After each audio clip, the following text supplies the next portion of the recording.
అదే తెలంగాణ రైజింగ్ 2047. అధ్యక్ష,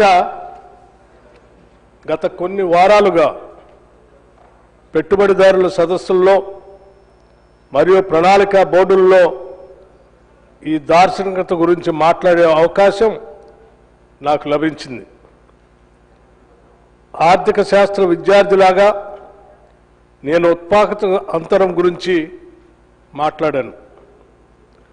ప్రపంచ సమాజానికి ఆతిథ్యం ఇచ్చే వ్యక్తిగా కూడా మన తెలంగాణ ఆతిథ్యం గురించి మాట్లాడాను. కానీ ఈరోజు ప్రజల నమ్మకానికి సంరక్షకుడిగా మన ప్రజలచే ఎన్నుకోబడిన ప్రతినిధులతో ఈరోజు నేను మాట్లాడుతున్నాను. మనం ఒక కీలకమైన మలుపు వద్ద నిలబడి ఉన్నాము. ఈరోజు చారిత్రాత్మకంగా 1991 నుండి ప్రతి దశాబ్దంలో మన ప్రాంతం యొక్క స్థూల రాష్ట్ర దేశీయ ఉత్పత్తి జిఎస్డిపి రెంటింపు అయింది. ఈరోజు మనం $200 బిలియన్ ఆర్థిక వ్యవస్థగా ఉన్నాము.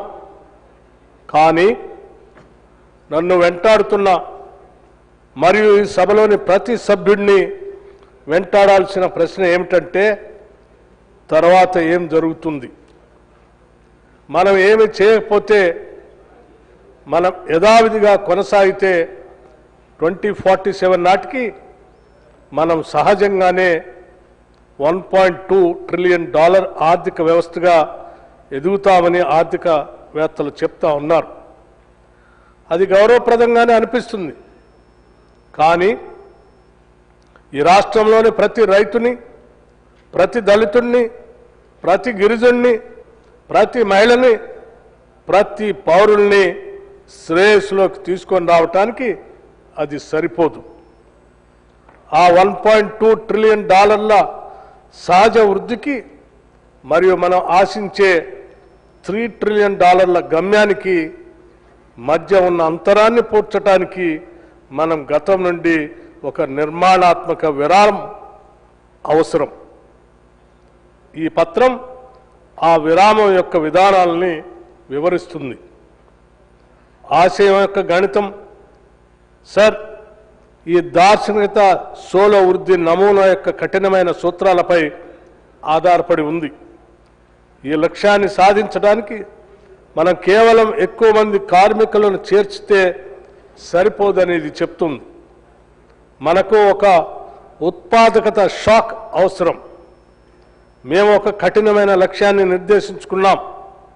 మా పెట్టుబడి రేటుని జిఎస్డిపిలో 52%కి పెంచటమే దాని లక్ష్యం. దీనికోసం మనం మూలధనాన్ని నియంత్రించే రాష్ట్రం నుండి దానిని ఉత్ప్రేరకపరిచే రాష్ట్రంగా మారాలి.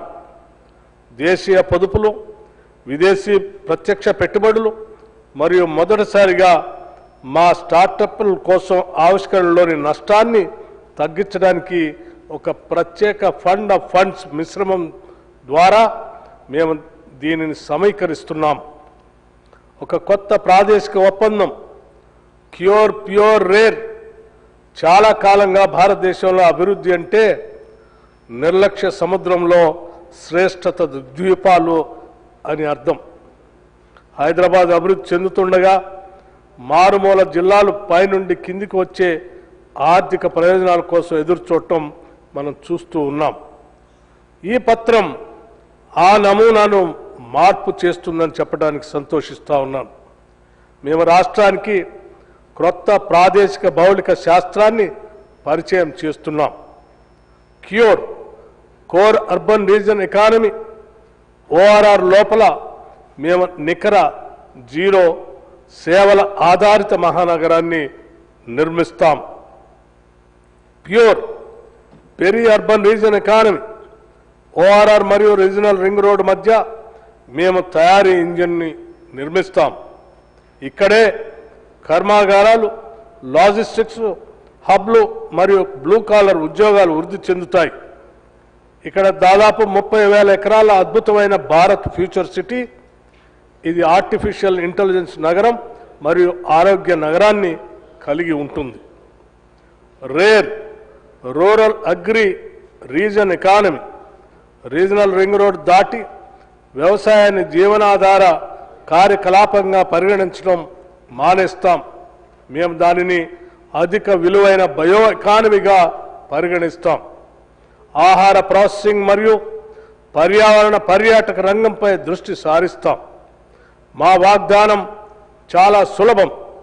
తెలంగాణలో ఎక్కడ ఒక బిడ్డ జన్మించినా అవి ప్రపంచ ఆర్థిక కేంద్రానికి కేవలం 180 నిమిషాల్లోపు ఉండేటట్టుగా ఉంటాయి. మానవ మూలధనం అధ్యక్ష, జర్మన్ మోడల్ భవనాలు దేశాలు నిర్మించవు, ప్రజలు నిర్మిస్తారు. పరిశ్రమ నిరంతరం తమకు ఉద్యోగాలు ఉన్నాయని చెప్తుంది. కానీ మన యువతకు ఆ ప్రత్యేక నైపుణ్యాలు లేవు. ఒక పత్రం ఒక సమూల మార్పుని ప్రతిపాదిస్తుంది. యంగ్ ఇండియా స్కిల్స్ విశ్వవిద్యాలయంలో మేము జర్మన్ డ్యూయల్ సిస్టమ్ ఆఫ్ అప్రెంటిస్షిప్ని అవలంబిస్తున్నాం. విద్యార్థులు తరగతి గదుల్లో కూర్చోవటం మాత్రమే కాదు, వారు 3 నుండి 4 రోజులు షాప్ ఫ్లోర్లో మరియు 1 నుండి 2 రోజులు తరగతి గదిలో గడుపుతారు. మేము డిగ్రీల నుండి కాంపిటెన్సీకి మారుతున్నాం. ఇంకా ఆరోగ్య ఖర్చుని జీఎస్టీపీలో 8% పెంచడానికి మేము కట్టుబడి ఉన్నాం. ఎందుకంటే అనారోగ్య శ్రామిక శక్తి 3 ట్రిలియన్ ఆర్థిక వ్యవస్థను నిర్మించదు. సమ్మిళిత సంపద కోటి మహిళా కోటేశ్వరులు. చివరగా సార్ అధ్యక్ష, ఈక్విటీ లేకుండా వృద్ధి కేవలం ద్రవ్యోల్బణం. ఈ పత్రం యొక్క గుండె కోటి మహిళా కోటేశ్వరుల్ని చొరవ చేసుకొని ముందుకు తీసుకొని పోవటమే మా అందరి లక్ష్యం. మేము స్వయం సహాయక బృందాలకు రుణాలు ఇవ్వటం మాత్రమే కాదు, మేము వాటిని కార్పొరేట్ సంస్థలుగా మారుస్తున్నాం. వారికి వ్యక్తిగత క్రెడిట్ స్కోర్లను అందించడానికి మేము వారి తిరిగి చెల్లింపు చరిత్రను డిజిటలైజ్ చేస్తున్నాం. మారుమూల గ్రామాల్లో